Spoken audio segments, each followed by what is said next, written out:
Bom dia a todos e a todas, em especial a desembargadora Sônia Amaral, que retorna de suas merecidas férias.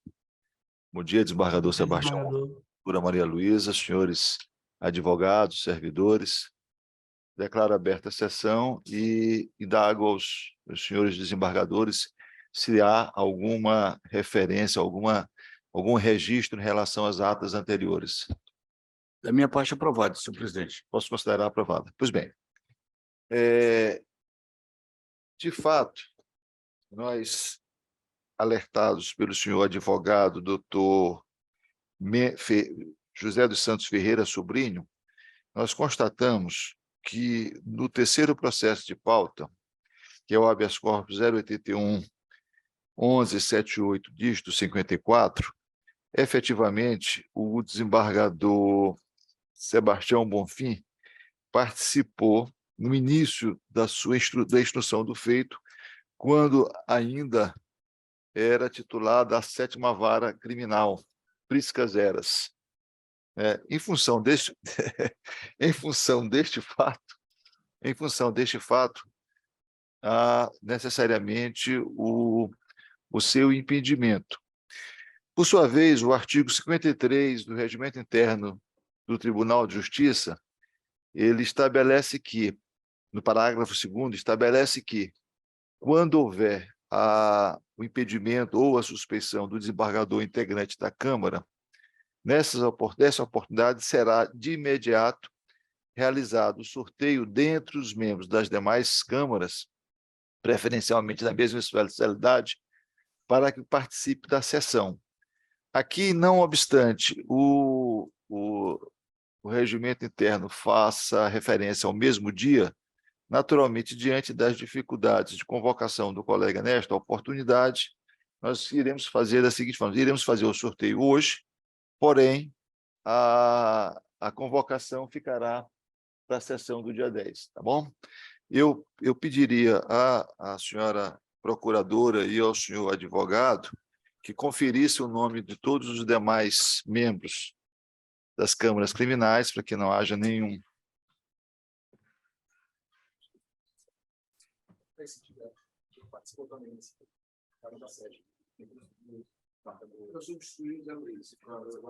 Não. Mas na verdade, o desembargador Bonfim é que substituiu o desembargador José Luiz.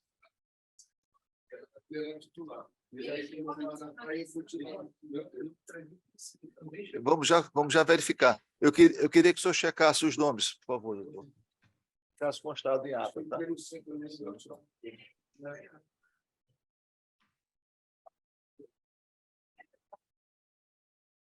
Ele foi promovido na conversação com o Justiça,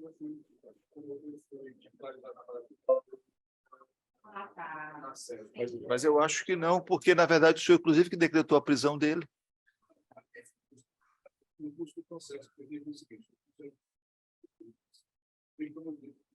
Sim, perfeito. De qualquer forma, vamos checar para a gente evitar. Se todos concordam. Não. Mas, de qualquer forma, para evitar alguma nulidade. Perfeito aqui, doutor? Eu vou pedir a gentileza de um dos senhores advogados, se puderem, os que estão assistindo, se puderem aqui colaborar conosco, que é de fora, e eu prefiro fazer as coisas como estão no regimento e a gente evita dificuldades. Doutor, os advogados já verificaram, a doutora já verificou que estão todos os desembargadores presentes, eu podia tirar qualquer um aleatoriamente. Muito obrigado, doutor. O seu nome é? Marcelino. José Joaquim Figueiredo dos Anjos. Aí eu peço só que entre em contato com ele, se ele quiser participar, inclusive, da próxima sessão, Dia 10. Dia 10. José Joaquim Figueiredo dos Anjos. Tá? Ficou registrado em ata, né? Tudo certificado visual. Para evitar depois dificuldades.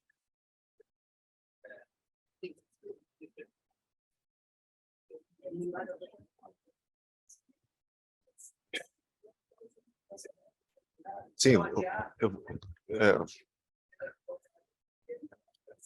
tá, vou comunicar agora.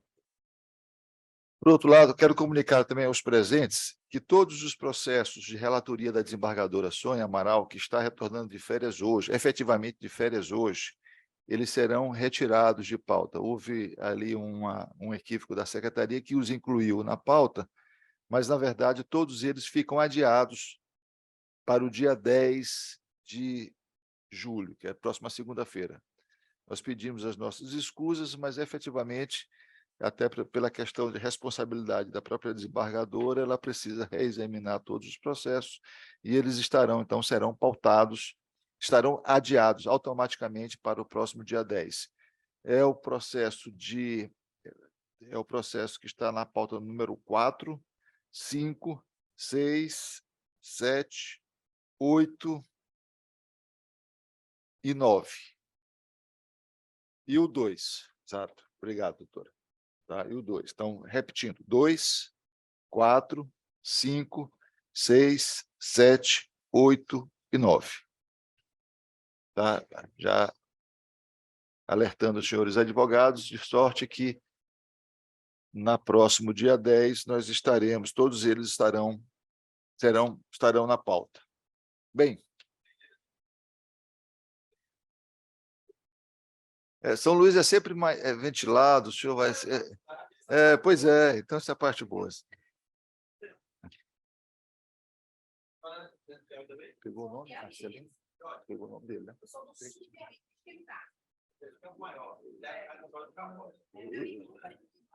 O senhor conhece o irmão da doutora? Bastião. Pois é. A família, ela... O próximo membro da família estará no Ceará. E aí fecharão todo... Tem algum advogado além? Excelência, o doutor Armando, na verdade, a parte aliás, uma pessoa interessada está entrando aqui, o doutor Armando está entrando, mas não entrou ainda. Não entrou. Então, vamos começar pelo primeiro processo. O meu foi adiado. Exatamente. Foi publicado esse primeiro, né? O advogado está sabendo, né?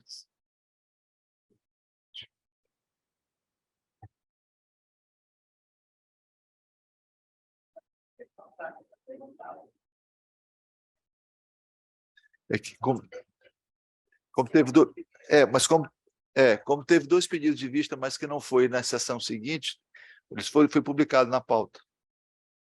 Nós tomamos esse cuidado. Bem, como o advogado não está aqui, mas eu preparei um voto escrito e eu vou juntá-lo aos autos, mas, em resumo, eu não vou poupá-los da leitura, mas, em resumo, eu estou acompanhando o relator. Eu tive o cuidado de assistir, não diria que todo o julgamento, mas, sobretudo, o interrogatório, que é, basicamente, os pontos que são abordados e enfocados pelo advogado. A primeira coisa que me chamou a atenção foi a postura do próprio réu. O próprio réu, uma postura, eu aqui sem querer julgar o comportamento do réu na audiência, mas, sem dúvida nenhuma, a forma como ele respondia ao juiz e a forma como ele respondia às perguntas do promotor de justiça não me pareceram, ou pelo menos no primeiro momento, a ideia que eu tive é de que não me pareceram que ele se portou com o respeito necessário. Evidentemente que o doutor Gilberto possui uma personalidade muito forte, né? É uma característica dele, é próprio dele. Talvez um outro magistrado tivesse reagido de uma forma um pouco mais, vou colocar esses termos, suave.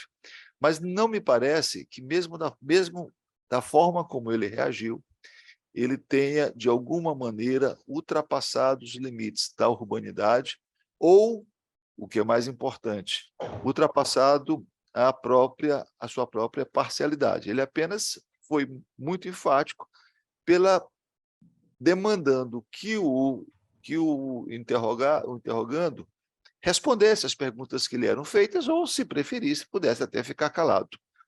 Eu tive o cuidado de colacionar 2 acordos, um do ministro Ribeiro Dantas e outro do ministro Reinaldo Soares da Fonseca, em que, em situações muito semelhantes, ambos, em seus respectivos acordos, deixaram muito claro de que uma atuação mais efetiva, mais rígida do magistrado no plenário do júri, por si só, de per si, não é suficiente para que haja a quebra da parcialidade.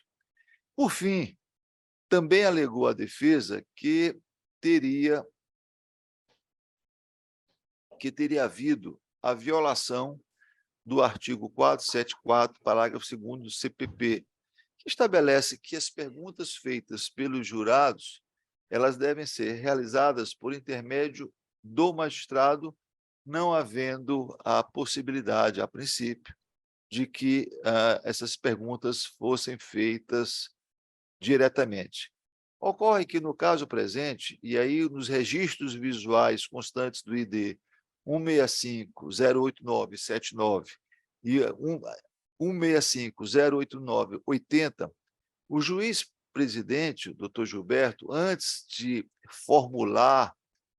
de permitir que os jurados formulassem as perguntas, ele foi expresso, ele advertiu expressamente aos jurados de que eles fossem objetivos no questionamento e que eles não poderiam criar situações que levassem ou conduzissem as testemunhas a determinada resposta. De maneira que essa mera irregularidade, ou seja, ele, embora tenha advertido os jurados, ele, embora tenha feito todo o cuidado, tomado todo o cuidado para que os jurados não fizessem nenhum tipo de pergunta com caráter subjetivo, e sim com caráter objetivo, não me parece que este fato, por si só, seja suficiente para a anulação de todo o julgamento, até porque não houve nenhum prejuízo.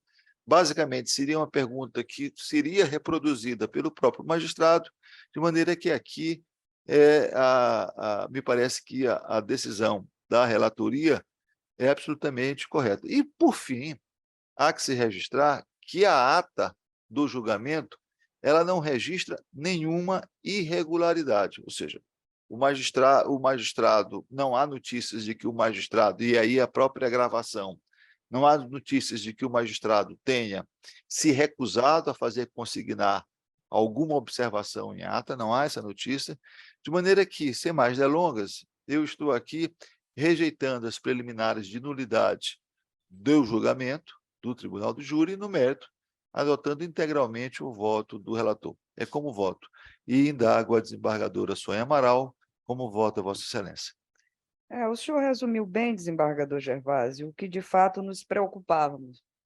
Mas nessa análise que foi feita, tanto pelo senhor como desembargador Bonfim, em relação à conduta do juiz, quando da presidência do Tribunal de Júri, sabemos, e como já foi registrado, que o doutor Gilberto é uma pessoa bastante incisiva, preparada, diga-se de passagem, e talhada para a questão para as lidas criminais, mas me parece que nesse caso, e em tantos outros, espero que sim, a fama não lhe fez justiça, de sorte que eu vou acompanhar o voto do relator face às clarividentes colocações que Vossa Excelência ora faz, deixando bem claro que não houve, por parte do doutor Gilberto, nenhum excesso a macular o Tribunal do Júri.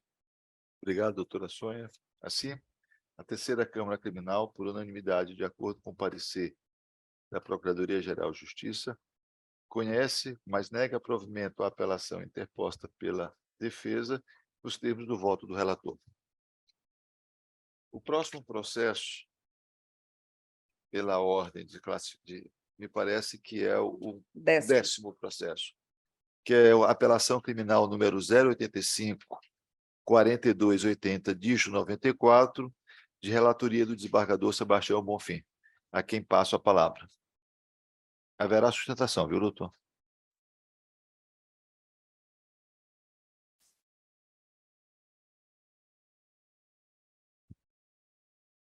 Senhor presidente, desembargador Gervásio Santos, senhora desembargadora Sônia Amaral, seja bem-vindo. Espero que, com as energias renovadas, pelas excelentes férias e os passeios que fez aí pela Europa, né? Senhora procuradora de Justiça, senhores advogados, trata-se de apelação criminal interposta por a Rocha Ferreira, microempresa, e Adréia Viviane da Rocha Ferreira, em face da sentença prolatada pelo juízo da 7ª Vara Criminal de São Luís, que as condenou pela prática do delito previsto no artigo 54 da Lei 9.605/2098, a pena definitiva de 1 ano de reclusão e 10 dias multa, no valor de da metade do salário mínimo vigente à época dos fatos, tendo sido a pena privativa de liberdade substituída pela restritiva de direito, a ser definida e especificada pela Vara de Execuções Penais, e medidas alternativas da capital, preferencialmente relacionadas com a área ambiental, nos termos do artigo 8 da Lei 9.605/98. Consta dos autos que os moradores do bairro Planalto, Vinhais 1, em especial aqueles próximos ao imóvel situado à Rua 2, quadra 2, número 1, nesta cidade, compareceram à Delegacia de Polícia de Costumes e registraram a ocorrência de número 16.870/2021, em 20 de janeiro de 2021, narrando transtornos causados pela emissão de som no bar de Nosso Canto. Elaborado o laudo do exame criminal ambiental, de número 2665/21, pelo Instituto de Criminalística do Maranhão, realizado no local de funcionamento do bar Nosso Canto, no dia 18 de junho de 2021, por volta das 20h30, constatou-se a veracidade dos fatos, ou seja, que a emissão de som do referido empreendimento comercial é acima do permitido em lei.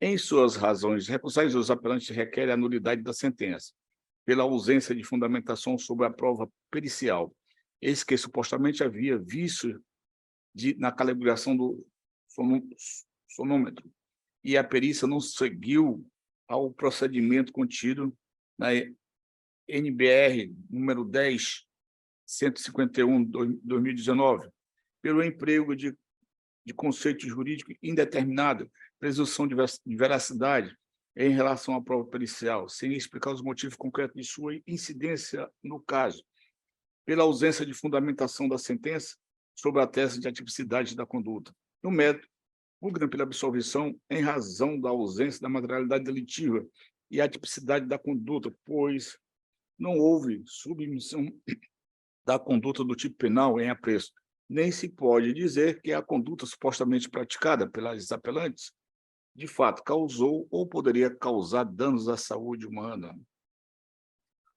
Subsidiariamente pleiteia que seja desclassificada a imputação do crime do artigo 54 da Lei de Crimes Ambientais para o delito do artigo 42 da Lei de Contravenções Penais, perturbação do sossego alheio, contra razões apresentadas pelo Ministério Público Estadual, nas quais pugna pelo conhecimento e desprovimento do apelo diante de vastos arcabouços probatório constante dos autos, a comprovação da autoria e materialidade delitiva. Parecer da Procuradoria-Geral de Justiça, da lavra do eminente procurador Joaquim Henrique de Carvalho Lobato, no sentido do conhecimento e desprovimento do apelo. É o relatório, senhor presidente. Obrigado. Está escrito.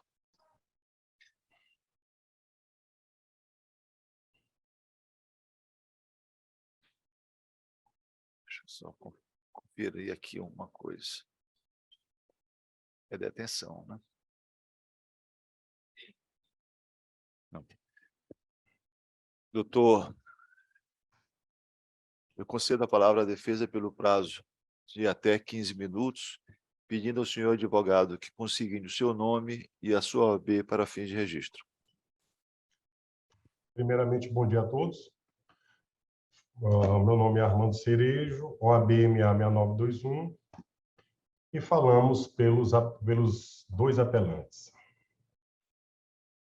Desembargador Gervásio, presidente, desembargador Bonfim, desembargadora Sônia, doutora Regina, ilustre procuradora, doutor Durval, colegas advogados e todos presentes.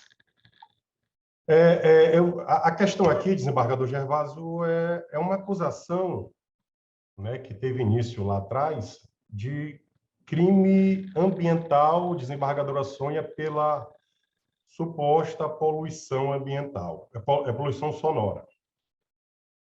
Essa poluição sonora, desembargadora Sônia, ela seria por conta da música ao vivo que tem nesse estabelecimento comercial. O que acontece? Lá atrás, desembargador Gervásio, foi feita uma perícia pelo ICRIM.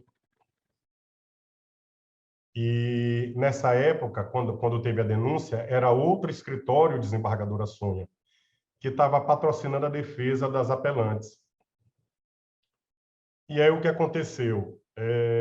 Quando nós assumimos, já tinha passado a instrução, e nós fomos analisar, desembargadora Sônia, o laudo pericial. E aí nós observamos que praticamente tudo que determina a norma NBR 10.151/2019 para a realização do procedimento não foi observado. E aí eu vou resumir aqui os graves equívocos para uma perícia de alta precisão, para nós entendermos a matéria. Primeiramente, só para esclarecer, ilustre procuradora, essa perícia ela é feita com o que a gente chama de decibelímetro. Esse decibelímetro ele é conhecido tecnicamente como sonômetro. A norma NBR, desembargadora Sônia, diz o seguinte: para começar, nós falaremos sobre calibração, desembargador Bonfim. Ela fala que a calibração, no item 6, a calibração deve ser realizada de acordo com a edição da IEC declarada pelo fabricante. Traçando um paralelo, desembargadora Sônia, essa IEC é como se fosse o software, né? Como se fosse o Windows ou o do Mac lá, o sistema operacional. E aí o que aconteceu, desembargador Gervásio?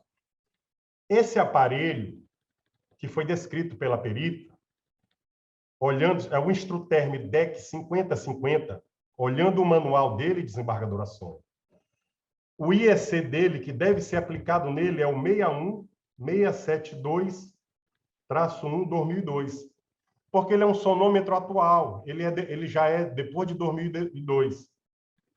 E é o que aconteceu, desembargador Gervásio. A ilustre perita disse que o sonômetro, esse DEC 5050, ele foi calibrado com a IEC 60651. Ou seja, desembargadora Sônia, com software anterior a 2002, ou seja, com software antigo, desembargador Gervásio. E aí nem precisamos digredir sobre essa questão, porque se o sonômetro, que é o decibelímetro, ele foi calibrado, ou seja, ele está operando com software que não está previsto em seu manual, e sim com um software antigo, assim, salvo o melhor juízo, nós não devemos nem digredir se a perícia feita por esse aparelho, ele é uma perícia que pode ter credibilidade. Porque já começa de errado com o software que foi implantado no aparelho. Não fosse bastante, desembargador Bonfim, nós alegamos a nulidade também da perícia, além do software utilizado não ser o previsto no manual do usuário do DEC 5050, nós alegamos que a perícia realizada não foi realizada, a questão do ajuste do sonômetro não foi realizado nos termos do item 7.2 da LUD da norma. E aí, desembargadora Sônia, que vem uma coisa muito grave. A perícia não fala nem em ajuste do sonômetro para começar a fazer a perícia. É como se essa regra constante da NBR sequer existisse. E é importantíssimo, porque o ajuste é que vai parametrizar, de acordo com o ambiente, o aparelho, para ele fazer a medição do som ambiente e do som mecânico feito pelo som, pela música ao vivo. Se esse ajuste não for feito, é como se o aparelho nem tivesse apto para fazer a medição, desembargador Gervásio. E, por fim, existe todo um procedimento, é outra nulidade, que diz que as medições têm que ser feitas em certo tipo de altura e distância da parede, tudo. E a perícia desembargadora Sônia nada fala sobre isso. É totalmente omissa. Então, ilustre procurador, eu pergunto à senhora, como é que eu vou utilizar uma perícia que ela tem uma norma que disciplina como ela deve ser feita e ela desafia todo o regramento da norma NBR? Como é que a gente pode aceitar em um processo penal, desembargadora Sônia, que é algo seríssimo, uma perícia que está totalmente fora do padrão da norma, que é a norma regente? E aí o pior não foi isso, desembargador Bonfim. A gente alegou tudo isso, e aí veio o desembargador Sônia, a ilustre magistrada, e fala o seguinte: olha,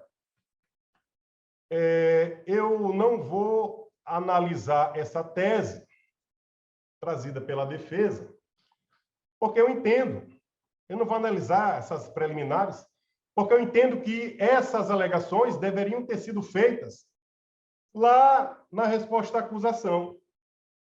E se lá não foram feitas, eu entendo que agora, em alegação final e sentença, eu não poderei fazê-lo. Aí eu pergunto ao desembargador Gervásio, e é uma pergunta muito simples: aonde que Sua Excelência, a magistrada monocrática, tirou subsídios técnicos para dizer que uma defesa não pode levantar a nulidade de uma perícia em sede de alegação final?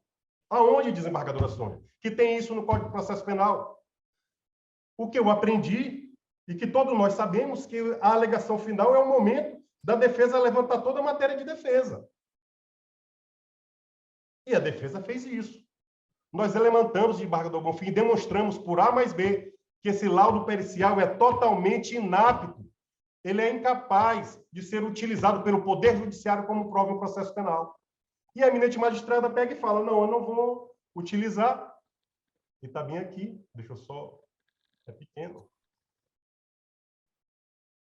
Ela fala assim: de início, rejeita a preliminaridade e nulidade da prova pericial, porquanto a referida prova goza de presunção de veracidade, e até onde eu me lembro, a única presunção que existe no processo penal é a de inocência, não tendo a defesa se desincumbido do ônus de refutá-la em momento oportuno, seja em sua resposta à acusação, ou mesmo quando dos esclarecimentos prestados pela perita na audiência.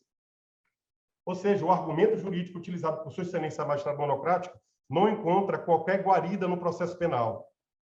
O momento da defesa levantar toda a matéria de defesa e alegação final, e a eminente magistrada se recusou a analisar a tese defensiva.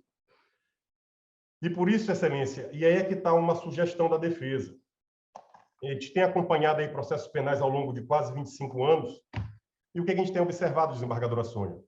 A defesa estuda o processo, a defesa estuda o direito, monta uma tese com potência de infirmar o convencimento do magistrado, e o magistrado, por algum motivo, nem analisa a tese defensiva. Aí vem para o tribunal, e o tribunal, às vezes, julga o mérito da questão sem antes mandar o processo para a magistrada. Nós entendemos que a juíza da causa é a juíza monocrática. Se tem uma tese e ela não analisou, tem que se anular o processo e mandar para a magistrada monocrática para ela julgar. Ela que é a juíza natural da causa. Então, esse é o pedido principal da preliminar, que seja reconhecida a nulidade, porque a Sua Excelência a magistrada monocrática não apreciou a tese defensiva, e seja encaminhado o processo para ela apreciar a tese de nulidade feita pela defesa. No mérito, Excelências, a questão é muito simples. Desembargador Gervásio, o crime ambiental, ele tem como como o bem jurídico tutelado, a saúde pública. E o crime, na verdade, a contravenção penal de perturbação da paz alheia, ela tem como bem jurídico tutelado a paz pública. E aí, desembargador Bonfim, é que é o nogórdio do presente processo, no mérito que eu estou falando. Não existe, desembargador Ações, em toda instrução, e em nenhum momento foi produzido pelo Ministério Público, ilustre procuradora, nenhuma prova no sentido que, pelo menos em tese, poderia ter ocorrido ofensa à saúde pública. Mesmo porque essa perícia, que nós refutamos de inidônea, incapaz de ser utilizada como prova, ela encontrou uma diferença, desembargadora Sônia, entre o som ambiental e o som mecânico, em uma das residências, de 4 decibéis, a diferença. Está no laudo. E na outra residência, ela encontrou uma diferença de 11 decibéis entre o som mecânico e o som ambiental. E aí, todos os depoimentos, desembargador Gervásio, desembargadora Sônia e desembargador Bonfim, ilustre relator, todos os depoimentos, eles falam em incômodo. Incômodo. Incômodo. Nenhum depoimento de testemunha, desembargador Bonfim, fala em problema de saúde. Ninguém, desembargador Sônia. Então, sem mais digressões, se pelos depoimentos extraídos da instrução se observa que os reclamos das supostas vítimas se deram no campo do incômodo, nós temos que o bem, em tese, juridicamente tutelado, que teria sido violado, teria sido a paz pública, não a saúde pública. E aí vamos adiante. Um crime, um som, para ser considerado um som que tenha capacidade de gerar um crime ambiental, tem que ser um som tamanho que possa colocar em risco a saúde humana. Porque se for um som que causa só incômodo, é uma contravenção penal. Tanto é que quando foi a lei de crime ambiental, tinha um artigo específico para o artigo 59, para a poluição sonora, e foi vetado.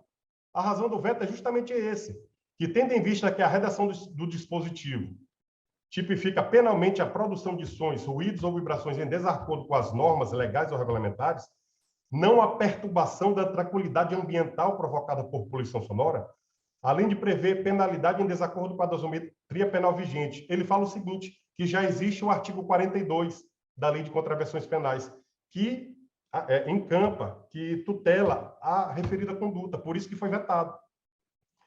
E aí, por fim, só para trazer um entendimento do STJ sobre essa questão, para a gente finalizar, sobre o que é crime ambiental por poluição sonora e o que é contravenção penal por perturbações da paz pública, o STJ, no julgamento do recurso especial 1.329.034 MS, diz o seguinte: o magistrado, para a configuração do crime, há necessidade que a poluição seja a níveis tais a ponto de causar danos à saúde humana e ou mortandade de animais.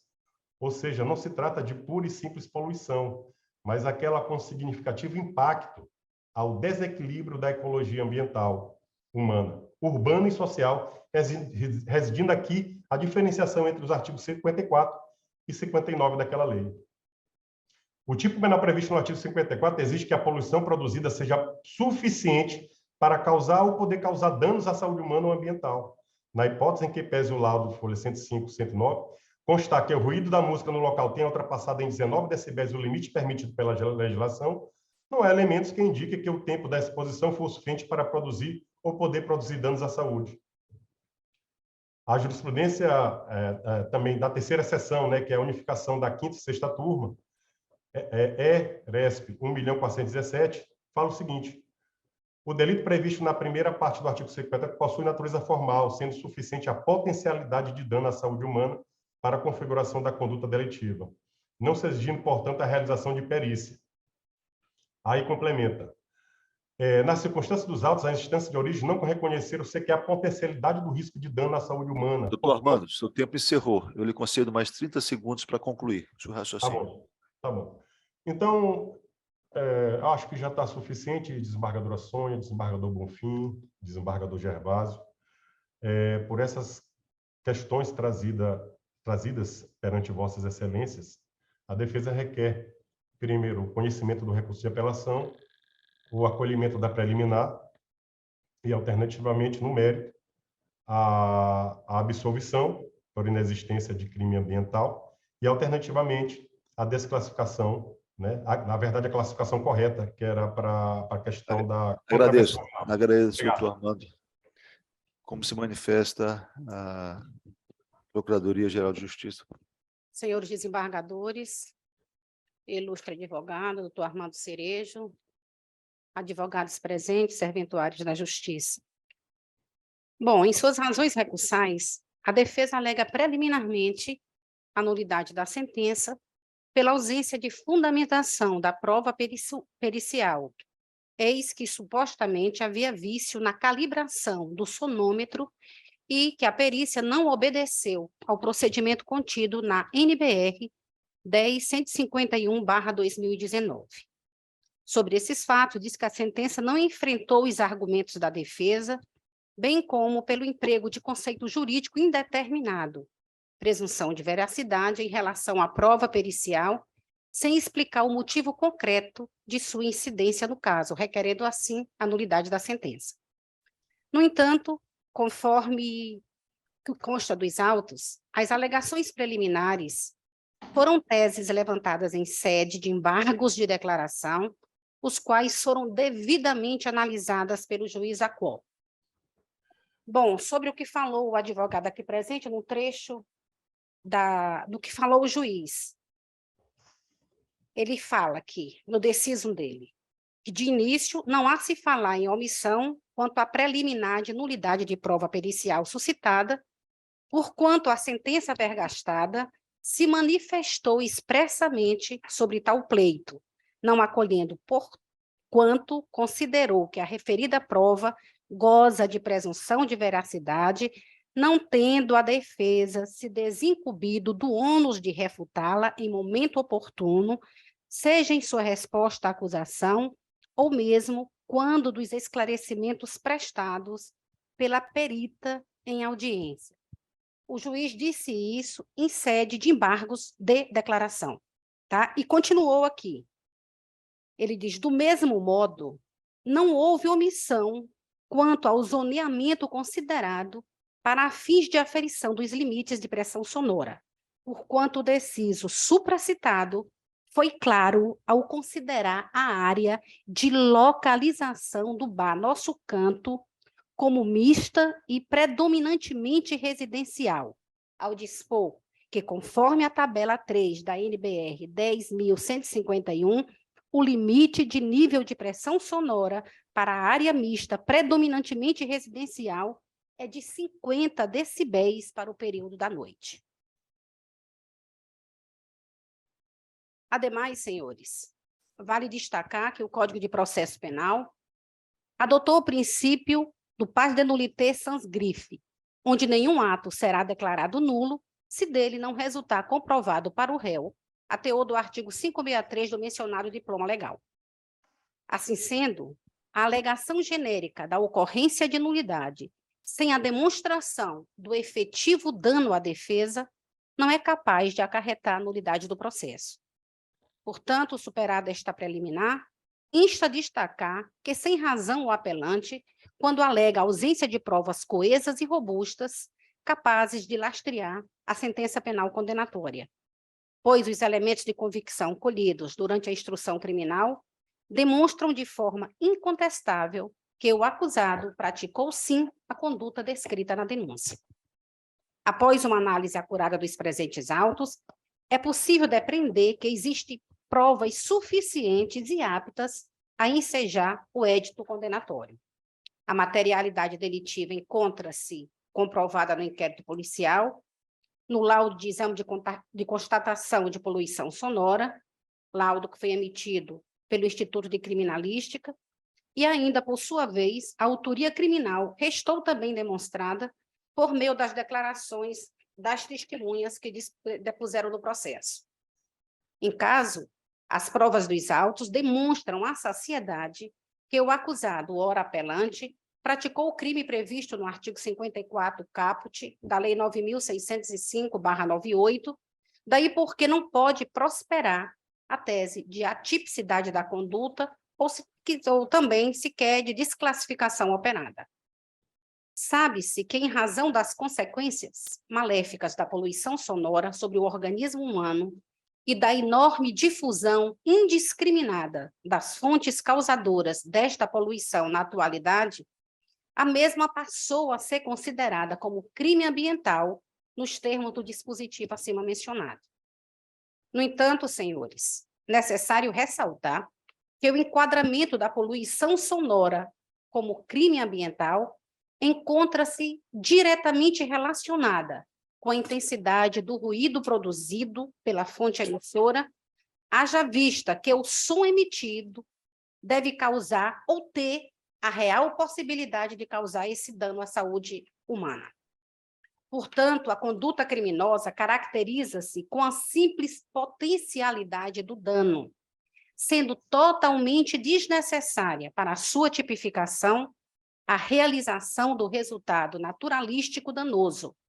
Portanto, para que a poluição sonora, como conduta poluidora, seja penalmente relevante, isto é, para que seja considerada típica perante este dispositivo legal, é necessário que a mesma se exteriorize em níveis tais que provoque ou possa provocar danos à saúde pública ou que causa também a mortandade de animais ou destruição significativa da flora.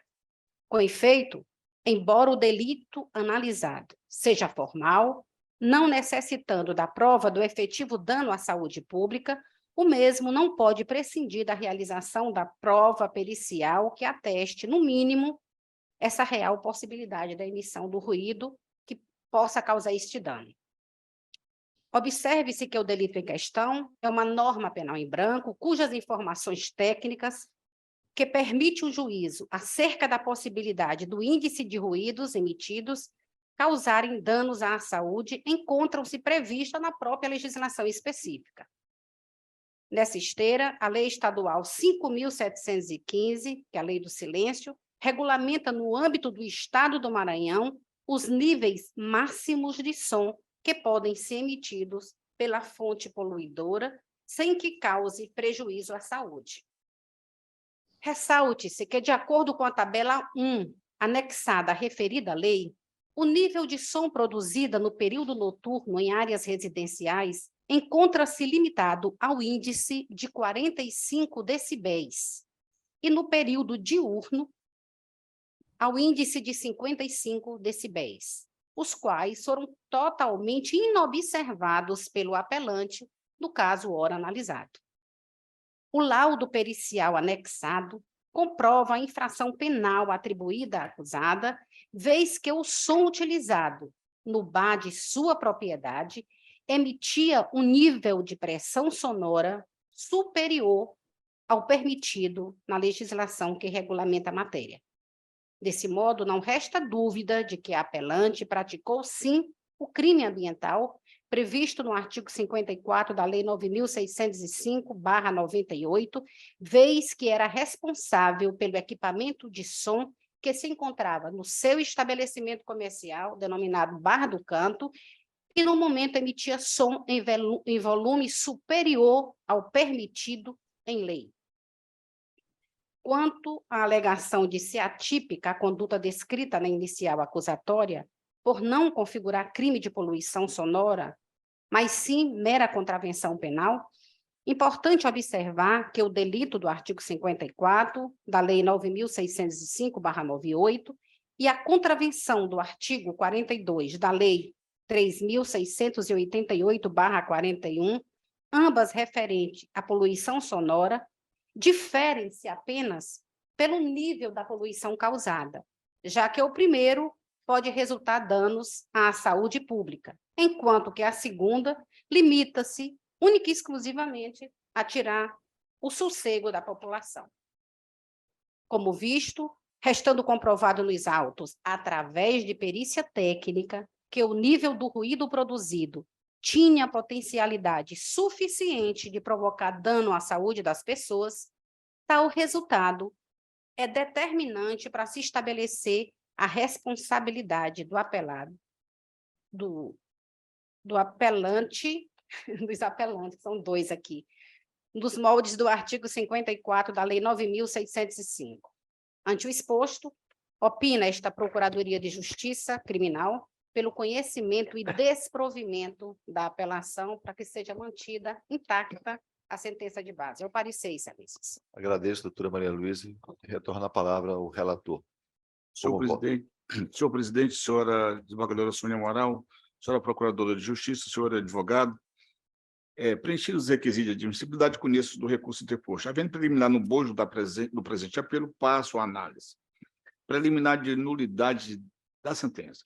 Conforme relatados, as apelantes pleiteiam a nulidade da sentença, alegando ausência de fundamentação sobre a prova pericial, notadamente acerca do suposto vício na calibração do somômetro e o descumprimento do procedimento contido na NBR 10.151 de 2019. Inicialmente, cabe registrar que não se configura ausência de fundamentação ou negativa de prestação judicional o fato da sentença ter sido prolatada em sentido contrário ao desejado pela parte recorrente.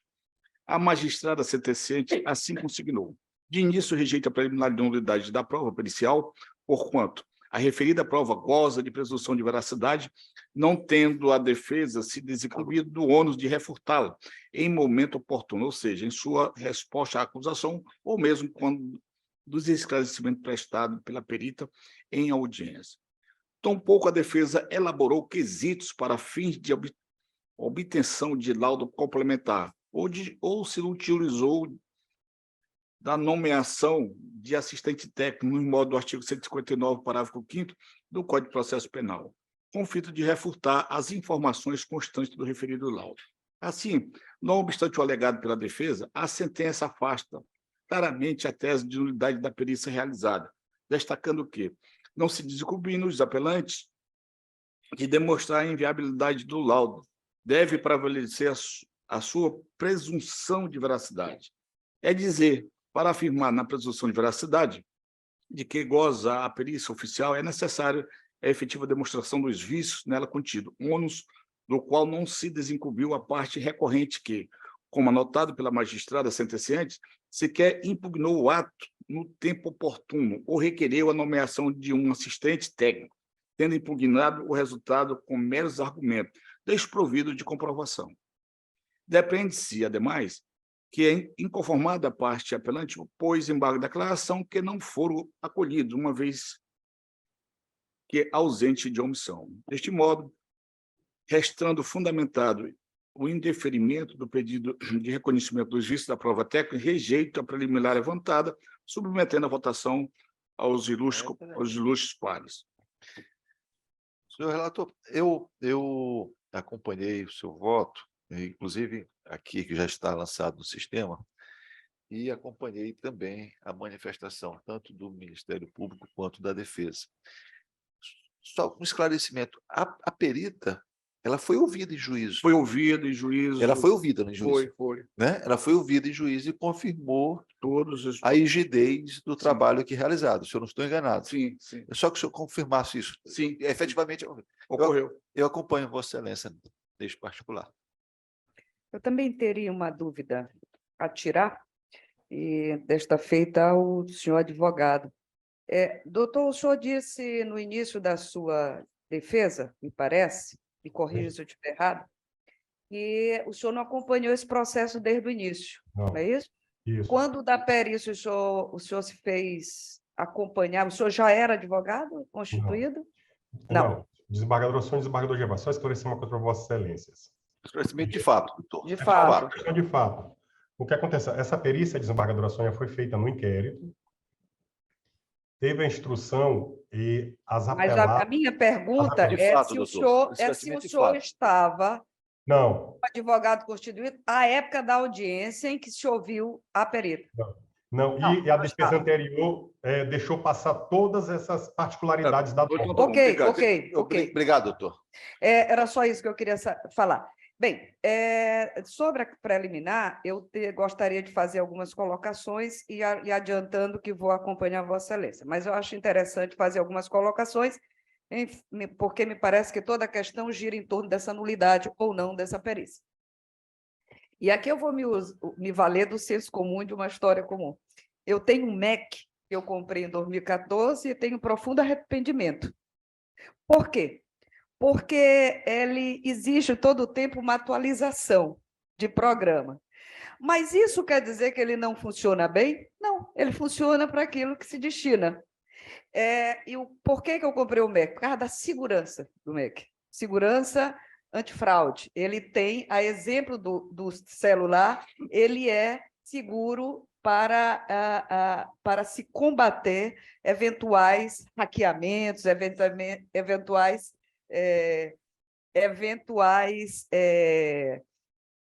invasões no seu computador. E eu comprei, e eu me arrependo, mas uso até hoje, sem fazer atualização. O que eu quero dizer com isso? Ele, apesar de não estar com o programa atualizado, ele funciona para que ele se destina. Eu uso ele muito em programas de software, porque ele é mais seguro. Uso muito para e-mails, porque ele é mais seguro, mas, para o fim que ele se destina, apesar de não ter atualização, ele funciona muito bem. E por que eu estou dizendo isso? Porque o ilustre advogado ele falou todo o tempo que o equipamento estava descalibrado por falta de um software. E, na verdade, ele não comprova, e isso é a minha linha argumentativa, ele não comprova que esse equipamento, por estar com software desatualizado, se isso prejudicou, de alguma forma, o funcionamento do aparelho. Né? E isso não resta, doutor, eu estou falando, não resta comprovado. Outra coisa, outra linha argumentativa na tentativa de anular essa perícia é que diz o senhor advogado que a perícia não diz como foi feita, que critérios foi utilizado. A perícia necessariamente não precisa dizer como foi feita, ela precisa dizer que usou tal equipamento, e foi dito, de forma que essa presunção, por não ter sido elegida pelo senhor advogado, e aqui, doutor, desculpa, não importa quem estava acompanhando, porque se você escolhe um advogado que, vamos considerar assim, observa ou opta por uma linha de defesa e depois contrata outro que obtém ou que opta por uma outra linha de defesa, isso é a escolha da parte. Se a escolha do advogado naquele momento foi silenciar, o ônus agora da parte tem de ser suportada, né? De sorte que também entendo, por não ter sido, no momento oportuno, trazido as provas necessárias, precisava de provas necessárias, e não argumentos somente fictícios, porque são argumentos. A forma que foi feita não é boa porque a perícia não diz como foi feita. Bem, isso não faz parte da perícia. O software não está atualizado, mas isso prejudicou a análise? Não sei, e me parece que não, e, portanto... Nem quanto à calibração, ninguém comprovou se estava Ninguém calibrado. comprovou se estava calibrado ou não, de sorte que não me parece que essa perícia, ou que a parte, por não ter tido o cuidado, independente do advogado, não ter tido o cuidado de buscar provas nesse sentido, vai-se na linha da presunção de veracidade da perícia que foi feita, e, por tudo isso, acompanho Vossa Excelência mantendo rígida a decisão que manteve a perícia como válida. Doutor Ofenso, prossiga quanto ao mérito. Tendo em vista que a tipicidade da conduta foi arguída tanto em preliminar quanto ao mérito, será com este analisada. Do mérito, em caso os apelantes requerem a sua absolvição pela tipicidade da ausência da materialidade e os argumentos de que não houve substituição da conduta do tipo penal, nem comprovação de que esta causou ou poderia causar danos à saúde humana. Sem razão. Explico. Isso porque é indiscutível que o bem jurídico tutelado pela norma penal constante do artigo 54 da Lei 9.605 de 98 é o meio ambiente. Aliás, é justamente a partir desta premissa que se tem o típico, a conduta de emitir ruídos acima dos níveis previstos pela legislação ambiental em regência, na medida em que tal conduta perfaz a espécie da ação tendente a degradá-lo. O tipo do artigo 54 da Lei 96.05/98 é claro a criminalizar a poluição de qualquer natureza. Inverno. Artigo 54. Causar poluição de qualquer natureza em níveis tais como resultem ou possa resultar em danos à saúde humana ou que provoquem a mortalidade de animais ou de destruição significativa da flora. Reclusão de 1 a 4 anos e multa. Desde da norma supramencionada, tem-se que a emissão do som, quanto em desacordo com os padrões estabelecidos, provocar a degradação da quantidade ambiental, da qualidade ambiental. Cuida-se de crime formal, que independe da efetiva prova da demonstração da lesão do bem jurídico tutelado, bastando para sua consumação a poluição em níveis tais como acarretem potencial risco à saúde humana. Nesse sentido, aí junto aqui várias jurisprudências aqui desse sentido, que peço venham para não ler, que é um julgado STJ, num recurso especial 14.042.333, do Rio Grande do Sul, relator ministro Sebastião Reis Uno, de 2016. Diante disso, contravindo os argumentos da defesa, observo que a conduta narrada na denúncia se adequa aos preceitos primários da norma constante do artigo 54, parágrafo 2º, inciso 1, da Lei 9.605 de 98, não havendo que se falar em atipicidade da conduta. Na espécie, a materialidade restou comprovada nos autos por meio do laudo pericial residente no ID 2183-2127, realizados através de histórico de ocorrência, a qual atestou que às 21h30 do dia 18 de junho de 2021 foi verificada produção de ruídos emitidos por fortes sonora oriundo de um imóvel denominado Nosso Canto, sendo verificados impactos ambientais consistentes na alteração dos níveis de pressão sonora para valores acima dos respectivos limites defendidos nas normas técnicas da NBR 10.151 de 2019, assim como pontuado pelo magistrado na sentença. E aqui cito outra parte da sentença da ilustre magistrado de primeiro grau, que peço bem também para não ler. A autoria, da mesma forma, se revela inconteste e encontra respaldada na prova oral coligada na audiência de instrução, a exemplo dos depoimentos das vítimas, moradores vizinhos ao estabelecimento comercial pertencente aos apelantes. Deste modo, a prova pericial é de extrema credibilidade e ainda foi corroborada pelas declarações colhidas em juízo.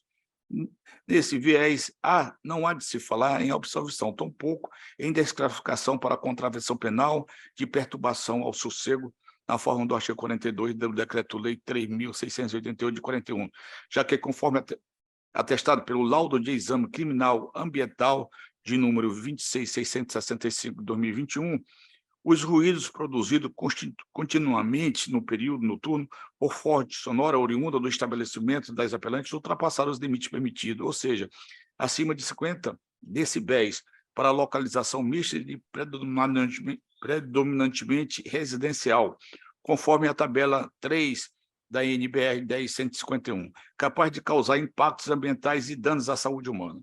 Dessa forma, uma vez configurado o crime descrito na denúncia, o desfecho condenatório em desfavor das apelantes, como em curso no artigo 54 da Lei 9.653 de 98, é a medida que se impõe. Por fim, as penas foram estabelecidas segundo como a precisão e os parâmetros legais, encontrando-se bem ajustadas à situação fático-jurídica que emerge no caderno processual digital desta ação penal, nada a ver na alterar no descendo investigado.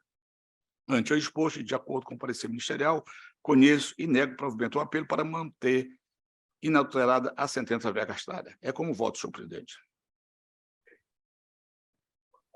Visor, eu acompanho Vossa Excelência entendendo que o seu voto, aliás, lançado já no sistema, está bem fundamentado, demonstrando, sobretudo, de que a legislação a respeito do assunto, ela necessita apenas há que se demonstrar uma causa e efeito. Essa não necessariamente o resultado prático, como bem colocou no parecer ministerial, de maneira que eu acompanho Vossa Excelência e indago como vota a desembargadora Sônia Amaral. Desembargador, eu também registro a acuidade natural com que esse voto analisou toda a questão, desembargador Bonfim, por isso lhe parabenizo, mas não é surpresa, porque tem sido a sua conduta em todos os processos. E gostaria de fazer só algumas observações, também já adiantando que acompanho Vossa Excelência. Esse tipo de situação, né, que a gente se depara e que a gente constata a desorganização urbana do Estado. Não é nem só de São Luís, né? É do Estado. A gente vai no interior. O interior é pior. No interior, e aquelas carros de som em pleno comércio, aquilo ali é para endoidar qualquer pessoa, né? E, nesse sentido, e não há, por parte do poder público, além, talvez regulação haja, não há fiscalização. Não há fiscalização e não há punição para quem faz. Por isso é que a gente persiste nesse cenário, né? Quando há condições, há meios. Por sinal, eu conheço onde fica esse bar, é ali no Vinhar, na entrada do Vinhar, na subida, né? Sim. E ali é área urbana, área residencial. É área residencial. De fato, isso deve incomodar de uma forma sobremaneira. Mas há condições do proprietário tomar todas as cautelas, todos os mecanismos, adotar critérios de vedação do som para isso. Foi tomada, Excelência. E por não haver punição, é que continua. Por isso que a gente tem de fazer alguma coisa nesse sentido. É nesse sentido que eu parabenizo também. Se a senhora me permite, esse é o tipo da decisão que deve, inclusive, se dar publicidade. Né? Deve se dar publicidade, justamente pelo efeito pedagógico que pode ter. Exatamente. E nesse sentido, doutor Armando, apesar de sua brilhante, como sempre, brilhante defesa, que leva a gente a refletir, é que a gente tem de lembrar, como já bem disse o desembargador Gervásio, e consta da decisão do desembargador Bonfim, é que a questão aqui envolve potencialidade e não efetivo dano à saúde de imediato. E a potencialidade para que isso cause, ao longo do tempo, um abalo à saúde das pessoas que residem naquele local é inconteste. De sorte que, como já disse, eu encaminho o meu voto no sentido de acompanhar o brilhante voto do relator. Desembargador Gervásio, só uma questão fática aqui, rapidinho. Desembargador, doutor Armando, você deixa eu... É só uma informação. Com todo respeito, doutor Armando, nós já concluímos a votação, concluímos o julgamento, e eu pediria do senhor a compreensão nesse sentido, se eventualmente... Não é sobre o julgamento já tá decidido. Perfeito. É só sobre um ponto. É só para informar a desembargadora Sônia, ao senhor e ao desembargador Bonfim, que esses fatos foram de 2018 e que hoje todas as medidas foram tomadas na questão da blindagem acústica no ambiente, de forma que hoje não tem mais nenhuma reclamação, não tem mais nada. Hoje não, desde 2020, com os vizinhos. Só essa informação a gente queria trazer e agradecer a atenção de Vossa Excelência. Um abraço e bom dia. Nós agradecemos a sua participação. Uma boa notícia, né? Boa notícia. Então, um abraço. A terceira Câmara Criminal, em acordo com o parecer ministerial, por unanimidade, conheceu e negou provimento ao apelo nos termos do voto do relator. Senhores, via de regra, eu encaminho os embargos de declaração para a sessão virtual. Mas como houve pedido dos senhores advogados, naturalmente, nós sabemos que os embargos de declaração, eles não têm a possibilidade de sustentação oral. Mas aí, em respeito à transparência, ao fato de que os advogados estão acompanhando, eu vou, de imediato, julgar os embargos. E como se trata de uma questão que é uma questão que nós tivemos a oportunidade de julgar aqui a apelação, e me recordo bem que foi suscitado um debate, em função desse debate, inclusive pelo desembargador Bonfim, eu acabei, de alguma maneira, também retratando o meu voto. Então, eu achei por bem trazer os embargos, são 2 embargos, e eu vou fazer a leitura do voto, de sorte que, assim, creio que cumpre o papel, inclusive, de dar transferência. Os senhores advogados estão acompanhando por videoconferência. Pois bem, é o processo 11º da pauta, embargo de declaração na apelação criminal número 46486/2020. Trata-se de embargo de declaração com efeitos infringentes na apelação criminal 46486/2020, opostos, respectivamente, por Fredson de Azevedo Camilo e José Azevedo Alves, primeiros embargantes, e Joabe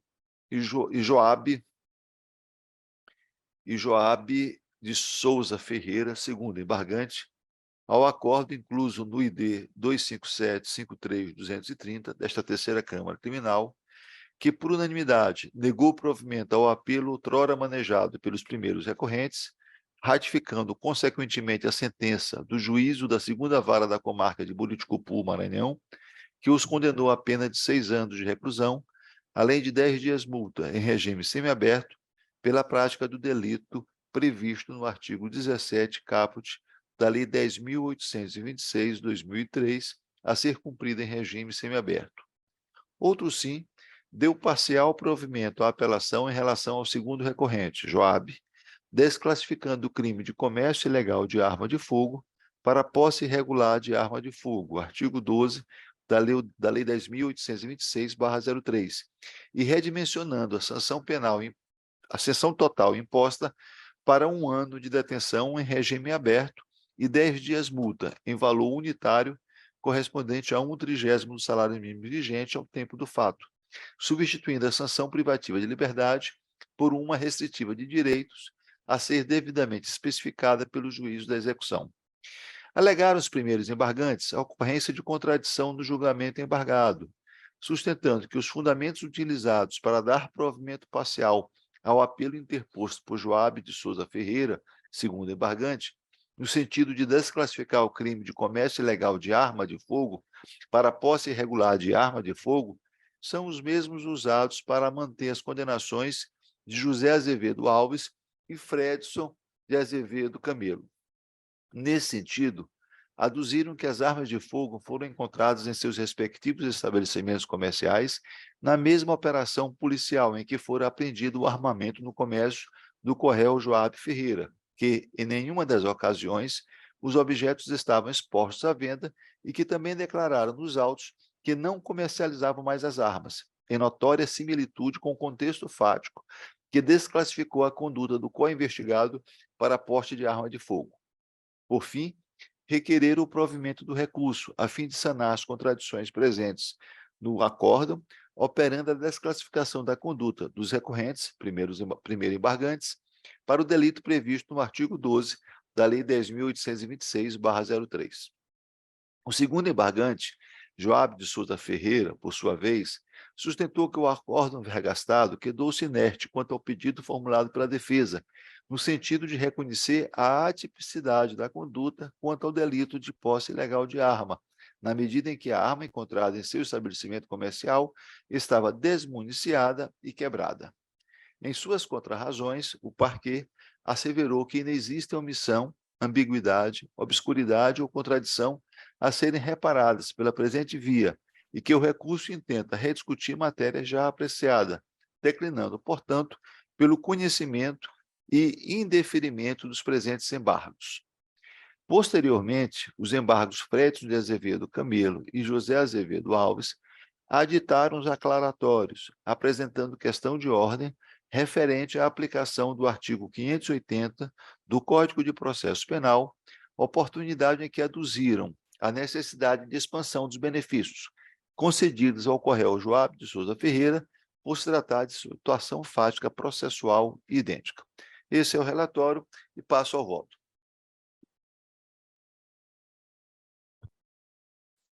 Presentes os pressupostos de admissibilidade, conheço dos embargos de declaração opostos. E começo pelos aclaratórios opostos por Fredson de Azevedo Camilo e José Azevedo Alves.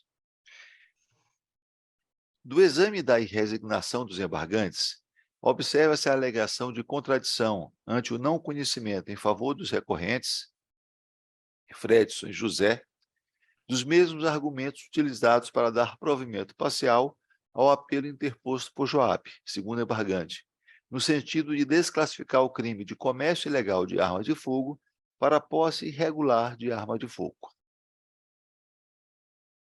No caso, o julgado embargado ratificou a condenação imputada aos acusados, ora embargantes, na sanção constante no artigo 17, caput da Lei 10.826/2003, porquanto, após regular instrução processual, confirmou-se a existência de elementos de convicção suficientes a ratificar que Fredson de Azevedo Camilo e José Azevedo Alves vendiam armas, munições e acessórios de forma habitual em seus respectivos estabelecimentos comerciais localizados na cidade de Buriticupu.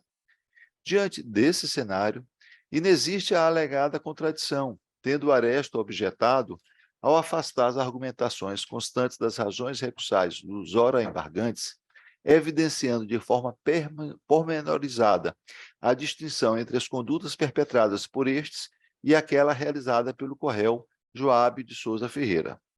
Quanto a Fredson de Azevedo Camilo, extrai-se dos autos que no dia 27 de junho de 2022, a Polícia Militar encontrou no comercial Camelo Mildezas, de sua propriedade, uma arma de fogo do tipo espingarda, bate-bucha, vide relatório e boletim de ocorrência. Posteriormente, no dia 2 de setembro de 2022, durante o cumprimento de mandado de busca e apreensão pela Polícia Civil, foram encontrados no mesmo estabelecimento comercial os seguintes itens: 8 fechos de espingarda, 51 frascos de pólvoras, 5 caixas de espoleta taquari, 5 frascos de espoleta tupã, 5 cartuchos calibre 24 e 4,6 quilos de chumbo. Outro sim, em seu interrogatório, Fredson de Azevedo Camilo declarou que tinha munição em seu estoque e que eram destinadas à venda, tendo encerrado esta atividade após tomar conhecimento, segundo ele, no momento da fiscalização, da sua ilegalidade, como se refere no fragmento abaixo extraído, dos IDs 239, 34279 e 239, 34280. O juiz pergunta ao senhor Fredson: é verdade que o senhor tinha arma, munição no seu comércio para venda? Fredson: arma não. Tinha um restante de munição que estava em depósito. Foi proibido e eu deixei em depósito guardado. O juiz pergunta: por que o senhor espontaneamente, antes da polícia aparecer no seu comércio com a ordem de busca e apreensão, já na segunda oportunidade, não pegou essa munição e levou até a delegacia para entregar? Porque eu só descobri que era proibido, doutor, quando foram fiscalizar lá, no momento do cumprimento do mandado de busca e apreensão, embora ele já tenha sido alvo de uma ação policial anterior. Então, até o momento da fiscalização, o senhor comercializava? Fredson responde: estava no depósito guardado. O juiz indaga novamente: guardado para comercialização? E o Fredson responde: isso. De igual modo, malgrado José Azevedo Alves tenha declarado em juízo que deixou de comercializar armas há anos, foram encontradas pela Polícia Militar, na operação do dia 27 de junho de 2022, 3 espingardas tipo bate-bucha no interior do seu estabelecimento comercial, denominado Zé Filho Mildezas. E, posteriormente, em 2 de setembro de 2022, durante o cumprimento do mandado de busca e apreensão pela Polícia Civil, foram apreendidos 26,1 quilos de chumbo no mesmo local. Em acréscimo, o policial civil José Reinaldo Vieira Lima declarou que participou do cumprimento do mandado de busca e apreensão no estabelecimento comercial pertencente ao embargante José Azevedo Alves, tendo sido encontrada no local grande quantidade de chumbo, destacando ainda que a operação deflagrada pela Polícia Civil teve como alvo vários comerciantes da cidade de Buriticupu e foi exitosa no sentido de desbaratar o comércio ilegal de armas e munições naquela cidade. Por outro lado, quanto à conduta delitiva de Joabe de Souza Ferreira, registre-se que, embora tenha sido encontrada uma arma de fogo no seu estabelecimento comercial no dia 27 de junho de 2022 pela Polícia Militar, durante o cumprimento do mandado de busca e apreensão, este realizado pela Polícia Civil em setembro de 2022, nada mais foi encontrado, o que foi confirmado pelos policiais civis ouvidos em juízo. Verifica-se, assim, uma clara distinção entre a conduta deste réu e a dos ora embargantes. Se, por um lado, houve dúvida quanto à conduta delitiva de Joabe de Souza diante da apreensão de uma única arma de fogo, e aqui foi a base do voto naquela oportunidade do desembargador Sebastião Bonfim, impondo-se, assim, a desclassificação para o delito de posse de arma de fogo. Por outro, restou inequivocamente demonstrado nos autos a prática do ilícito de comércio ilegal de arma de fogo e munições por Fredson de Azevedo Camelo e José Azevedo Alves, o que foi bem delineado no acordo impugnado, e aí passo a transcrever diversas passagens do acordo impugnado, demonstrando justamente que os dois embargantes, ora em comento, tinham grande quantidade de material e de munição nos seus estabelecimentos. Anote-se que tanto Fredson de Azevedo Camelo quanto José Azevedo Alves demonstraram recorrência na conduta delitiva, tendo em vista que, na primeira operação, realizada em 27 de junho de 2022 pela Polícia Militar, foram encontrados no comércio do primeiro uma arma de fogo e no estabelecimento do segundo 3 espingardas de fabricação caseira, o que, registros, ao contrário do alegado pelos embargantes, restou bem discriminado no relatório de ocorrência de ID 23, 93, 41, 67, páginas 9 e 10. Por seu turno, 2 meses depois da abordagem dos policiais militares, em 2 de setembro de 2022, durante o cumprimento de mandado de busca e apreensão pela Polícia Civil, foram encontrados em ambos os estabelecimentos comerciais, Camelo Mildezas e José Filho Mildezas, os acessórios e munições descritos no auto de busca e apreensão de ID 23, 93, 41, 71, páginas 1 a 3, revelando assim a necessária habitualidade, ou mesmo estabilidade, para a configuração da prática delitiva prevista no artigo 17, caput da Lei 10.826/2003, em relação aos recorrentes, o que não se verificou no que concerne ao réu Joabe de Souza Ferreira, afastando de pronto a incidência do artigo 580 do Código de Processo Penal, porquanto inexistente a mesma situação fático-processual entre os acusados. Dessa forma, não se constata a existência de vícios a serem corrigidos por meio dos presentes aclaratórios, uma vez que, ao afastar as argumentações constantes das razões recursais, restou consignado no aresto impugnado que, após regular instrução processual, evidenciou-se a existência de elementos de convicção suficientes a ratificar que os acusados, ora embargantes, cometeram o delito de comércio ilegal de arma de fogo na modalidade ter em depósito e vender arma de fogo e ou munição ou acessório. A bem da verdade, a pretensão dos embargantes, à guisa de apontar suposto vício no aresto hostilizado, é revolver a matéria apreciada, o que reforça os estreitos limites da presente via.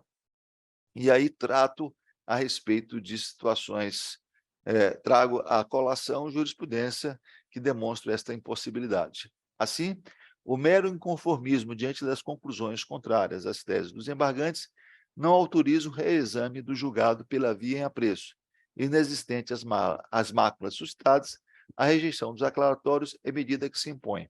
Eu acho que nós podemos primeiro julgar os embargos dos 2 primeiros, depois o julgar os embargos do segundo, ou, se preferir, podemos julgar os embargos de todos. Eu acho que era todos. Todos. Então, vamos lá. Dos embargos de declaração opostos por Joabe de Souza Ferreira.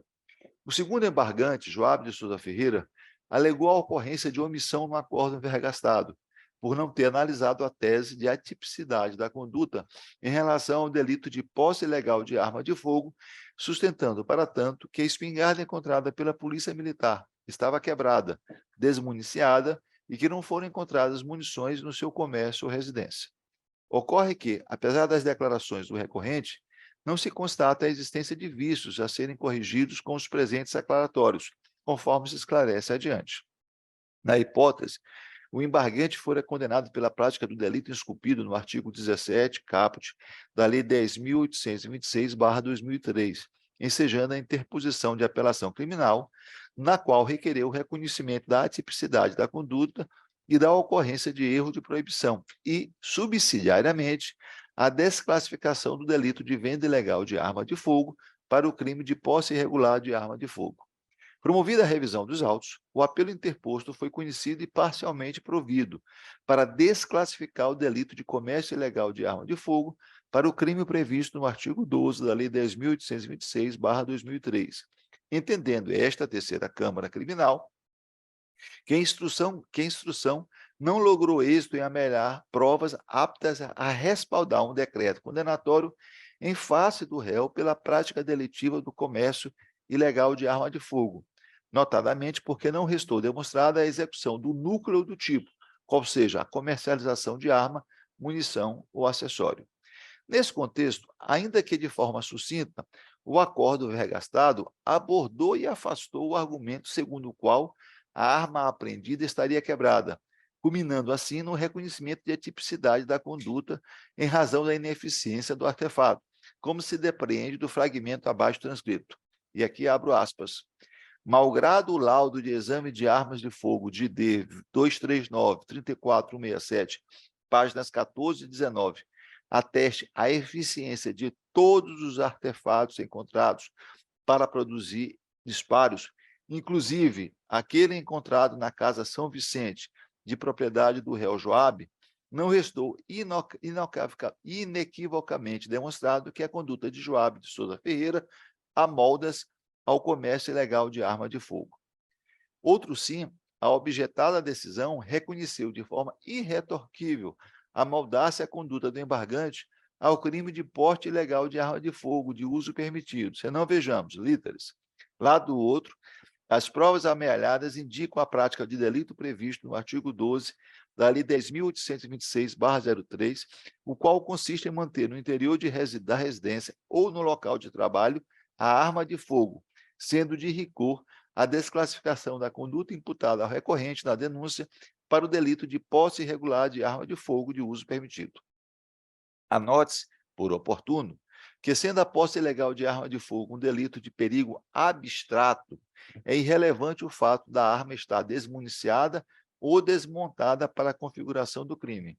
A propósito, agravo regimental no habeas corpus 708-343, Santa Catarina, julgado no dia 14 de junho de 2022 pela sexta turma daquele sodalício. De mais a mais, é-se disso que o julgador não é obrigado a se debruçar exaustivamente acerca de todos os itens apontados pelas partes no processo, sendo suficiente o apontamento dos fundamentos que levaram a concluir por aquele desfecho. Neste particular, há vasta jurisprudência a respeito do assunto e que deixo de citá-la. Assim, observa-se que houve enfrentamento das matérias principais do acordo recorrido, em consonância com as alegações deduzidas no recurso de apelação criminal manejado pela defesa do acusado Joabe. Destarte, verifica-se em verdade, como no primeiro dos embargos, que o real intuito do presente recurso é discutir a questão fática amplamente debatida no bojo de apelação criminal anteriormente interposta, o que não se coaduna com o propósito dos aclaratórios. Não se prestam, portanto, os embargos de declaração para revisão de julgado no caso de mero inconformismo. Da conclusão, em remate, de todos os pontos alegados, verifica-se que o acórdão impugnado não merece retoque, ante a ausência de ambiguidade, obscuridade, contradição ou omissão. Antes exposto, conheço e rejeito ambos os embargos de declaração, mantendo incólume o acórdão vergastado. É como voto e indago ao senhor, já pedindo as minhas venhas aos senhores desembargadores pela leitura do voto, por ser longa, mas indago ao desembargador Sebastião Bonfim como vota. Senhor presidente, embora nós saibamos que essas armas elas são artesanal e tal, mas discutir essa matéria agora não tem mais condição, nós já discutimos ela, eu estou acompanhando Vossa Excelência no primeiro e no segundo desembargos. Eu também comungo da mesma opinião, desembargador Bonfim, que essas armas são artesanais, mas existe uma lei. Tá? E eu sou fiel à lei, eu sou cumpridora de lei. Não podia ser diferente, de sorte que eu acompanho Vossa Excelência. Se por unanimidade, a terceira Câmara Criminal conheceu de ambos os embargos para rejeitá-los, mantendo incólume o acordo gastado nos termos do voto do relator. Desembargador Bonfim, a pauta a partir de agora é sua. Tem mais 2 processos, o senhor pode, inclusive... Eu queria pedir um minutinho para... Pode. Tá bom. É só 2, eu vou suspender a...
Desembargador Bonfim, os dois últimos processos da pauta são de sua relatoria. Eu vou deixar o senhor até fazer o pregão. Senhor E presidente, aí, senhora... o senhor escolhe. É o 12º E o 13º. e o 13º.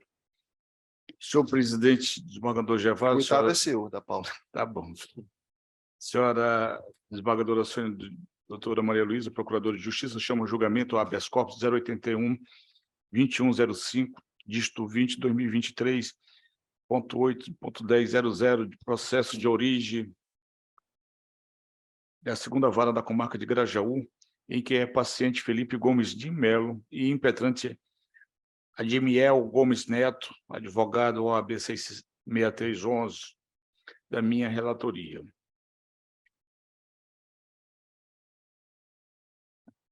Trata-se de habeas corpus, pedido liminar, impetrado pelo advogado Admiel Gomes Neto, em favor de Felipe Gomes de Melo, contra ato do juiz de direito da segunda vara da comarca de Grajaú, Maranhão.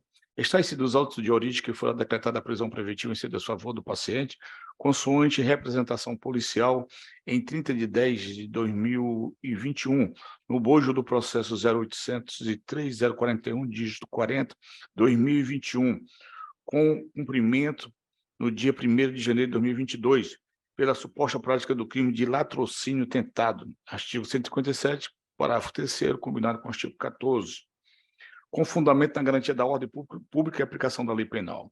Diante de tais fatos, sustenta o impetrante, em síntese, o excesso de prazo para a formação da culpa, uma vez que se encontra-se preso há 11 meses sem conclusão da instrução processual penal. A inexistência da ofensa à garantia da ordem pública ou elemento para apto a justificar a custódia cautelar. Conclui requeridamente no mérito a concessão da ordem de habeas corpus para revogar o habeas provisório mediante expedição de alvará de soltura e, subsidiariamente, a imposição de medidas cautelares diversas, por serem suficientes. Liminar indeferida. Notificada a prestar informação, a autoridade impetrada esclareceu que a ação penal está constante de movimentação e em marcha regular, atribuindo a resignação da audiência de instrução e a não localização das testemunhas. Ressaltou a necessidade da manutenção da prisão preventiva em razão do paciente já ter empreendido fuga após cometimento do delito e por responder a outros processos por crime da mesma natureza. A Procuradoria-Geral de Justiça, em parecer da lavra do eminente procurador Joaquim Henrique de Carvalho Lobato, manifestou-se pelo conhecimento da negação do habeas corpus por ausência do excesso de prazo, alegando a necessidade da manutenção da prisão preventiva para assegurar a ordem pública. É o relatório. Como se manifesta, doutora procuradora? Mantém o relatório? Mantenho parecer, excelência. Mantém o parecer. Conheço o habeas corpus por estar presentes os pressupostos necessários à sua admissibilidade. Consta dos autos que o paciente estava mantendo um relacionamento com a vítima Antônio Cardoso da Silva há uma semana, residindo juntos, quando então, no dia 27 de outubro de 2021, por volta das 5 horas, na rua Cangalha, em Grajaú, sem qualquer discussão anterior, atacou pelo pescoço tentando estrangulá-lo, bem como lhe aplicou uma sequência de golpes de marreta em sua cabeça, até seu desmaio, e o que resultou em diversas fraturas cranianas, só não ocorrendo o resultado morte por circunstância alheia à sua vontade. Após o ocorrido, a vítima percebeu que o paciente teria ainda subtraído seu carro, um Gol 1.8, ano 2009-2010, cor preta, placa ELZ 3F21 e uma arma de fogo calibre 22 e um HD contendo imagem do sistema de segurança interno da casa. Pelos fatos narrados, a autoridade policial representou pela prisão preventiva do paciente, a qual foi decretada no dia 31 de outubro de 2021 e cumprida no dia 1º de julho de 2022, tendo o Ministério Público ofertado a denúncia pelo delito de tentativa de latrocínio. Diante da privação de liberdade em que está submetido, requer a concessão da liberdade provisória, alegando o excesso de prazo para a formação da culpa, assim como a inexistência da ofensa à garantia da ordem pública e a ausência de elementos concretos aptos a justificar a custódia cautelar. Primeiramente, verifico que está devidamente fundamentado o decreto preventivo, o qual lastreou-se nos indícios de materialidade e autoria delitiva e na gravidade em concreto do delito, notadamente pela vítima ter sido estrangulada no pescoço com um golpe de artes marciais, gravata, e posteriormente golpeado na região do crânio com uma marreta, gerando várias lesões no crânio, além de ter sido cometido em abuso de confiança, uma vez que perpetrada contra uma pessoa com quem residia. A custódia cautelar foi mantida por decisões posteriores e proferidas em dia 10/11/2022, nas quais a autoridade impetrada destacou que o paciente empreendeu fuga após tentativa de latrocínio, uma vez que o mandado de prisão apenas foi cumprido em 8 meses depois de expedido.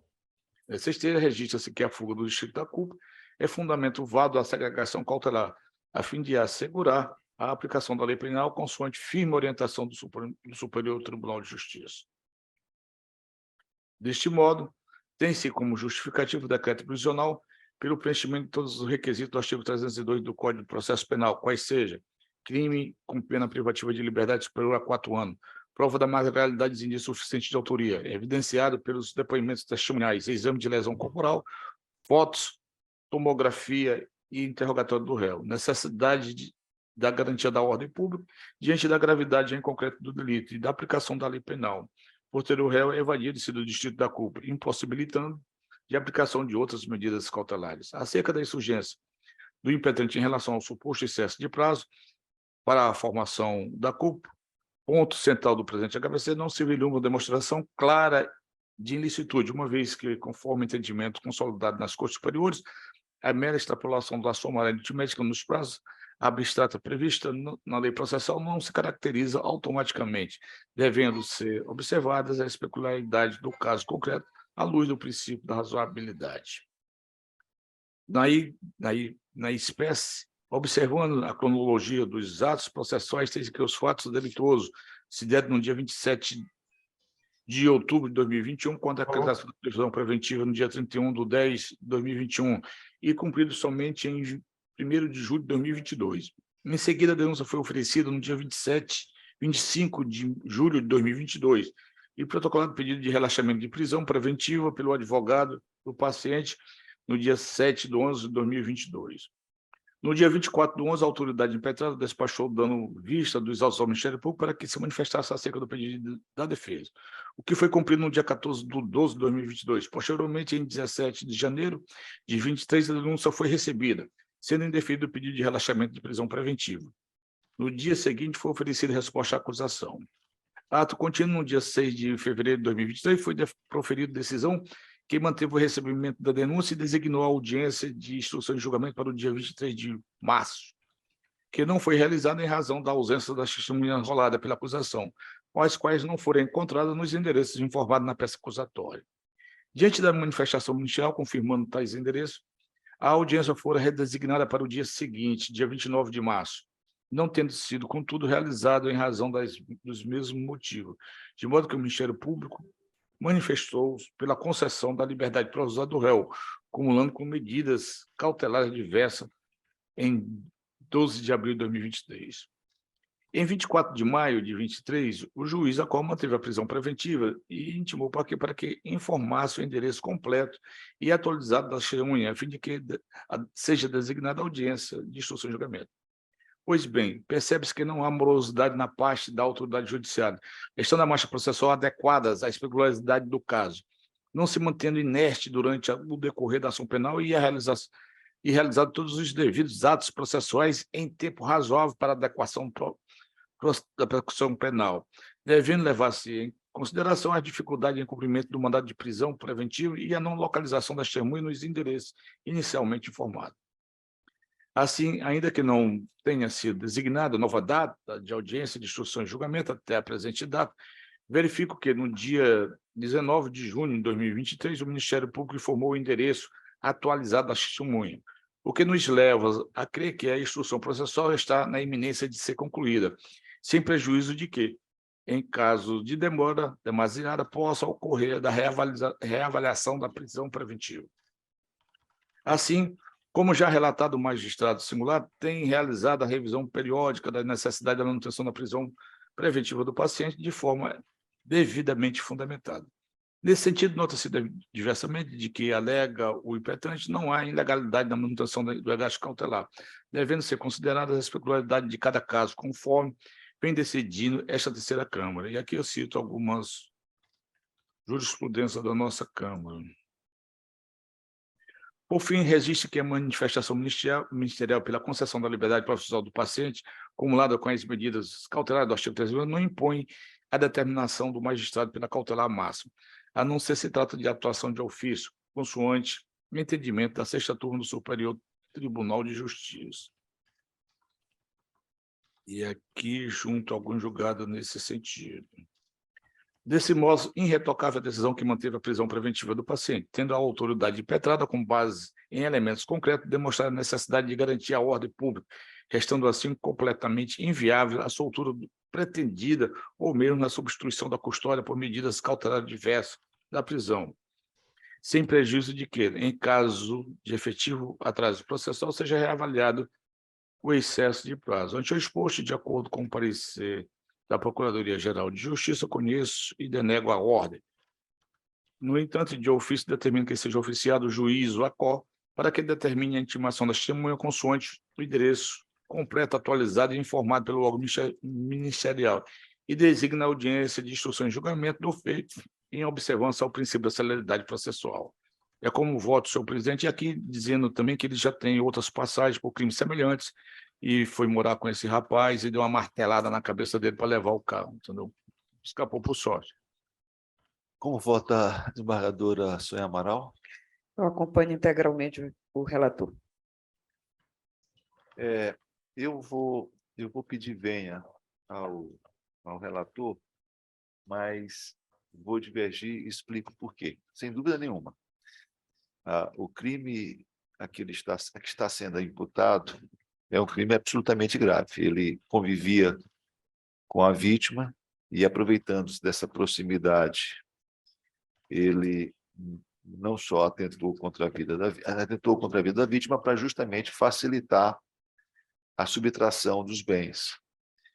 E mais, também é verdade que ele, ainda quando menor de idade, antes de completar 18 anos, ele também respondeu por um procedimento que foi extinto, por um procedimento por infração análoga a roubo, que foi extinto quando ele completou 21 anos. Mas também é verdade de que ele empreendeu fuga e passou 8 meses foragido. Mas o que eu verifico aqui? Veja, ele está preso, ele foi preso no dia 1º de julho de 2022. A denúncia foi apresentada no dia 25 de julho de 2023. Mas ela só foi recebida 6 meses depois, no dia 17 de janeiro de 2023. 6 meses para o recebimento da denúncia. Aqui eu não posso atribuir à defesa, não poderia atribuir à defesa nenhum tipo de omissão ou de dificuldade para que houvesse o recebimento da denúncia. O fato está nos autos, ela só foi recebida 6 meses depois. Não há justificativa plausível, né? E a gente tem que... É sempre uma linha muito tênue entre a natureza do delito que está, né, que deu causa à prisão e as regras de natureza procedimental. Tudo na vida tem ônus e bônus. O ônus do Estado democrático de direito é justamente esse, né? Ninguém pode ficar preso. Desembargador, me permite? Só para concluir, de forma indefinida. Pois bem, no dia 17 de janeiro de 2023, ele foi recebida a denúncia. A resposta à acusação foi ofertada, ou seja, então a defesa até então. Aí você poderia dizer assim, e a resposta à acusação? A resposta à acusação foi dada no dia 18 de janeiro. Ou seja, a denúncia foi recebida no dia 17 e a defesa prontamente já apresentou a sua resposta no dia seguinte, dia 18. Pois bem, a audiência, e aí prossegue-se, a audiência designada, a audiência, ela não ocorreu. E não ocorreu não por culpa da defesa. Ela não ocorreu porque as testemunhas arroladas pelo Ministério Público não foram localizadas. E aí, no dia 29 de março, a audiência ela foi redesignada. A audiência seguinte também não ocorreu, pelas mesmas razões. A testemunha arrolada pelo Ministério Público não foram localizadas. Então, veja, e aí o tempo de ergasto, todos nós sabemos que em situações normais, temperatura e pressão, né, são 120 dias, prorrogáveis por mais 120 dias, o que dá 240 dias. Bem, diante desse notório excesso de prazo, em abril, a defesa formula o pedido de relaxamento da prisão. É óbvio que o juízo não está adstrito, ele não pode decretar de ofício, naturalmente, ele pode decretar apenas a pedido da autoridade policial ou do Ministério Público. Enfim, ele não está sujeito, todavia, ao parecer ministerial no que diz respeito ao relaxamento. Mas, não obstante, isso é um indicativo. Em 12 de abril, o próprio Ministério Público reconheceu o excesso de prazo e opinou pela concessão, né, pelo relaxamento da prisão, pela concessão. Um mês depois... Eu estou terminando aqui o julgamento para ir lá. Já estou indo. Um mês depois, no dia 24 de maio, ou seja, mais 30 dias, levou o juiz para indeferir o pedido de relaxamento. Então, bem, o Ministério Público, então, no dia 19 de junho, informa o endereço das suas testemunhas. 19 de junho, réu preso. Nós estamos hoje no dia 3 de julho e até hoje, às 9 horas da manhã, não havia registro de designação da audiência de instrução e julgamento.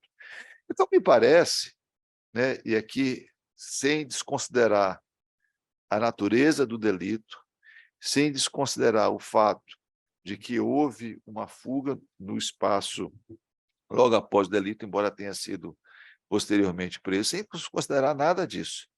Mas eu tenho um ano, ou seja, mais de 240 dias, em que ele está preso e que, a meu ver, há uma notória deficiência, né, do próprio Poder Judiciário, 6 meses para receber uma denúncia. E depois, as testemunhas arroladas pelo Ministério Público não localizadas. Insiste. O Ministério Público faz o esforço e indica. Até hoje não foi feita a audiência, não foi designada a audiência de instrução e julgamento. Ou seja, eu não tenho sequer data para a realização dessa audiência. E, por fim, eu tenho um pedido de revogação por excesso de prazo. O próprio Ministério Público reconhece, mas a juíza, um mês depois do parecer ministerial, diz: não há o excesso de prazo. Então, de maneira que eu pedi todas as venhas ao relator, reconhecendo todos esses fatores, que são fatores que nós, em situação normal, nós consideraríamos, mas eu vou divergir para conhecer e conceder a ordem mediante a instituição de cautelares, entre as quais, e, sobretudo, a monitoração eletrônica. É como voto. Permita? Pois não? Pois não? Com relação a esses 6 meses, Excelência, o oferecimento da denúncia, eu acho que essa matéria está superada com o oferecimento da denúncia. Existiu uma ilegalidade, ele foi preso, me parece que foi mês 7, não é isso? E A denúncia só foi oferecida em janeiro. Não. O Ministério Público ofereceu denúncia no dia 25 de julho.